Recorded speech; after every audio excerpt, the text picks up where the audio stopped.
To prevent Shopify emails from going to spam, follow these steps to improve email deliverability and ensure your messages reach customers' inboxes. Set up a custom domain email. Use a professional email address linked to your domain instead of a generic one like Gmail or Yahoo. Go to Settings, Notifications in Shopify and update the sender email.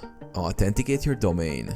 Authenticate your email using SPF and DKIM records. In Settings, Domains, click Manage and follow Shopify's instructions to authenticate your domain. This prevents email spoofing and verifies that Shopify is authorized to send emails on your behalf. Avoid spam trigger words. Write clean subject lines and avoid words like free, urgent, or act now. Use clear, concise language in your emails and avoid excessive all caps or punctuation. Enable double opt-in. Go to Settings, Notifications, Marketing, and enable double opt-in. This ensures subscribers confirm their email address, reducing spam flags. Encourage whitelisting. Ask customers to add your email to their contacts or whitelist it. Monitor email performance.